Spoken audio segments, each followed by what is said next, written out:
The widespread islands of the Federated States of Micronesia, or FSM, and their extremely small size have always presented many development challenges for the country. In recent years, basic telephone services have improved across the country, but access to high-speed internet was limited, very expensive, and unevenly distributed across FSM's 4 states. This situation left many people in FSM dissatisfied and yearning for a more reliable and cost-effective service. We've been in how many years now asking for help. We are a school that is limited in educational resources, and to have that access to better or speed internet, I think that will open up a lot of opportunities for our students and teachers too. It's slow. It's really tough going through like college processes. Like you have to fill out an application, but then like halfway through the application just disappears because it's lagging. So we have to start the application all over again.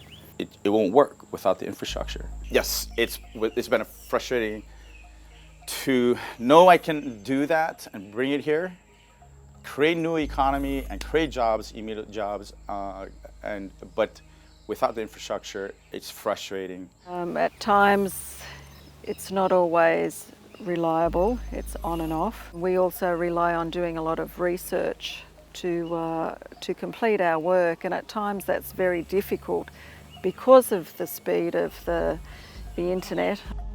FSM's leaders recognize the important relationship between the development needs of the country and the fast-moving changes in communication technology. We're looking for ways to grow our economy, to increase GDP and employment. Tourism and fisheries are the sectors that we should concentrate on because we have advantage over those two. But we also have impediments because we don't have efficient and affordable communication. To improve economic opportunities in the islands, it was clear to FSM's leaders that changes needed to be made in the nation's communication sector to help spark social and economic development. One of the key drivers to development was seen to be competition. For the public and business sectors, many were in favor of introducing competition into the telecom sector. But changing the entire foundation of telecommunications in FSM was relatively slow and difficult. FSM's leaders, though, were committed to make changes that would benefit the entire country. It took us from 2007 to 2014 when the competition law was passed by Congress and signed into law by President Mori. I was very supportive of the idea of liberating the telecommunication to compete. We just have to create an environment where competition is healthy for everyone. In 2014, FSM's government embarked on an ambitious set of reforms in the telecommunications sector. But the most essential ingredient, money for the project, was also needed. So the mandate was given to TCNI and Department of Foreign Affairs to go out and try to bring in sponsors and partners that are willing to fund this project. This is the fiber optic project.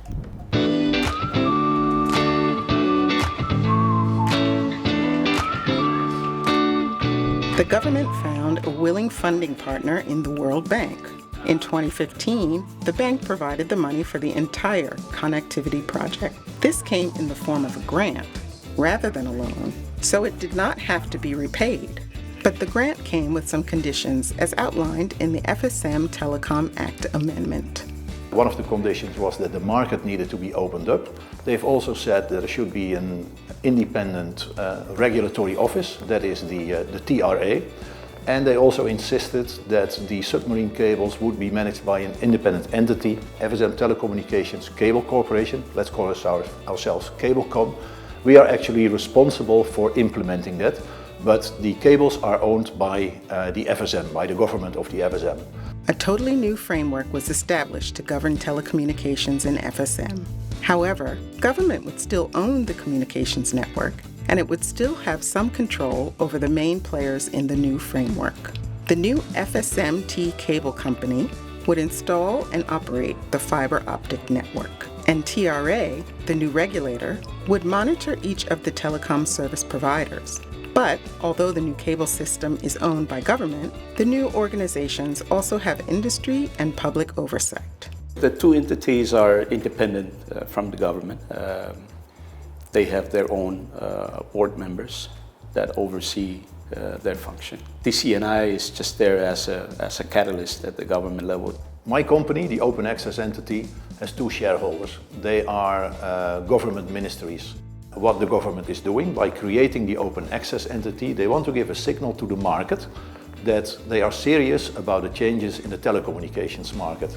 As the regulator, it is TRA's job to ensure that the public's interests are taken into account.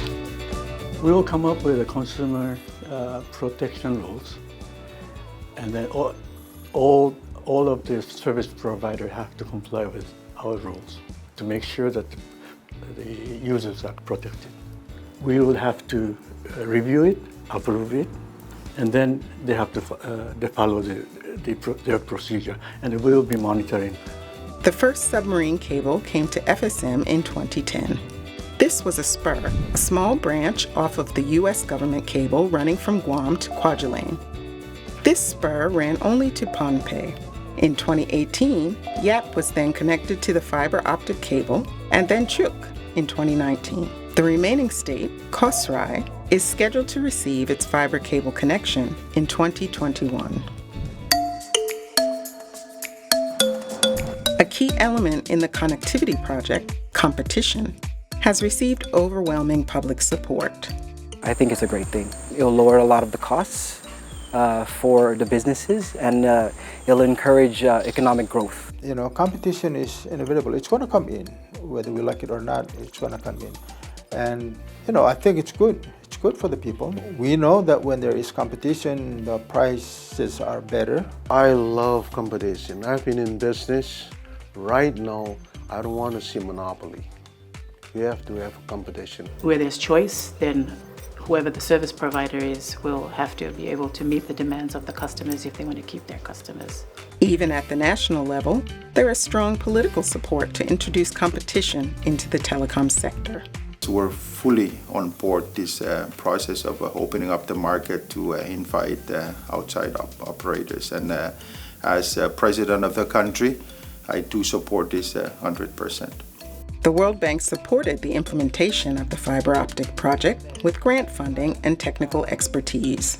But the responsibility for the project has always been with FSM's government.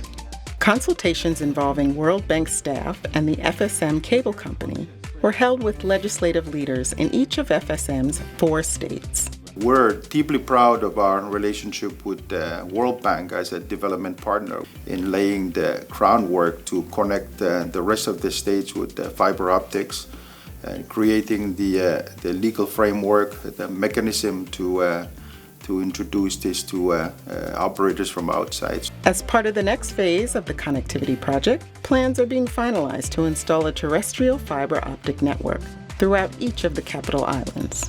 The objective is to have fiber optic cables connect every government building, office, and residential home on the main islands of all 4 states by 2022.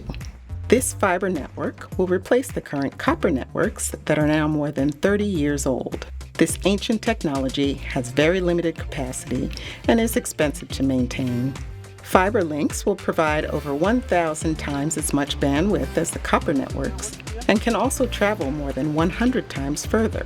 This increase in speed will not only solve some of the current connectivity issues, but will create new opportunities in people's lives. The internet speed is one of the biggest factors of deciding whether or not Kosrae is a viable option as a business owner. And having the fiber optic connection on our small island, it would be a huge blessing, and I think it would open up a lot of opportunity for employment. It's not just like being able to like do things faster on the internet. No, this is going to open up a whole bunch of opportunities. You know, the old school is like we build off of the previous generation, but now we can actually do things real time sharing, and that's powerful. That like, it's not my brain. Now I got 10 other brains. So we can introduce expertise from hospitals, from doctors, from anyone out there to connect with our people who are working in these sectors to make sure that this is not just social, but it's business, that it can deal with health issues, education, even government. With the main capital investment already being borne by government through their World Bank grant, the way forward has been made much easier for any potential telecom providers to enter the FSM market with a much smaller investment. Although it is a small country, FSM's market offers unique opportunities for telecom industry investors. An undersea fiber cable network has already been introduced at no capital cost to incoming investors. There is strong political support to move ahead with competition. Simple legislative guidelines have already been introduced to govern the new open market. There is a small but motivated population keen to adopt innovative new services and more attractive pricing. We're deeply excited about this opportunity, and we look forward to inviting operators and be part of the movement that FSM is doing, and that is to get our citizens connected to the rest of the world.